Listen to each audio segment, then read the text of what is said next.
पुण्यामधून आपल्यासोबत निलेश खरमरे जोडले गेलेले आहेत। निलेश, पुण्याची देखील यंदाची निवडणूक खरं तर प्रचंड चर्चेत राहिलेली आहे, कारण सत्ताधाऱ्यांमध्येच ज्या पद्धतीचा सामना आपण पुण्यात बघितलाय, अजितदादा विरुद्ध भाजप असा थेट संघर्ष पुण्यात यावेळेस आपल्याला पाहायला मिळालाय। टोकाची टीका या निवडणुकीमध्ये त्या ठिकाणी अजितदादा विरुद्ध भाजप दोन्ही पक्षांना दोन्ही नेत्यांनी एकमेकांवर केल्याचं देखील आपण बघितलेलं होतं। काय नेमक्या घडामोडी आहेत, कशा पद्धतीनं समीकरण यावेळेस बनू शकतं पुण्यामध्ये?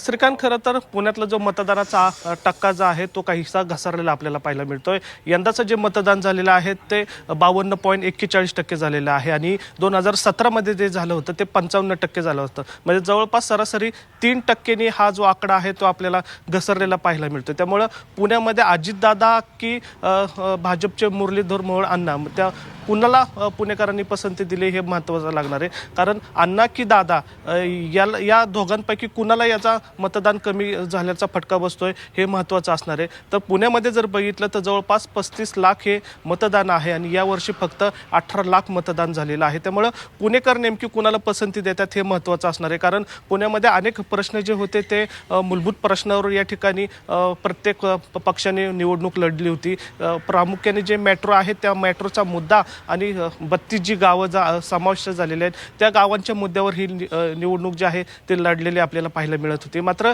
या ठिकाणी जे मतदानाची जी आकडेवारी जी घसरलेली आहे ती थोडीशी चिंताजनक आहे। कारण जर आकडेवारी जर घसरलेली असेल तर निश्चित याचा जो फटका आहे तो सत्ताधाऱ्यांना बसू शकतो असं एक तज्ज्ञांचं म्हणणं आहे। त्यामुळे जी 3% जी आकडेवारी घसरलेली आहे त्यामुळे त्याला फटका कोणाला बसेल हे पुणेकरांच्या हातात आहे। कारण पहिल्यापासूनच जर बघितलं तर पुणेकर जे मतदानाला मोठ्या उत्साहाने बाहेर पडत होते ते काल आपल्याला पाहायला मिळालं नाही। आणि आज जर बघितलं तर जवळपास आज 15 ठिकाणी मतमोजणी होणार आहे आणि 153 ठिकाणी जे उमेदवार होते त्यांचं जे भविष्य आहे ते नेमकं काय मतांमध्ये कन्वर्ट झालेलं आहे ते आपल्याला 10 वाजताच समजायला सुरुवात होईल। खरं तर पुण्यामध्ये जर बघितलं तर भाजप विरुद्ध राष्ट्रवादी अशी थेट लढत होती। त्यामुळे दादा की अण्णा हे आता पुणेकर कुणाला पसंती दिली हे पाहावं लागणार आहे। मात्र आता काही तासांमध्येच या निकाल जे आहेत ते आपल्या हाती यायला सुरुवात होतील। मात्र या ठिकाणी जर बघितलं तर नाराजी जी आहे ती भाजपमध्ये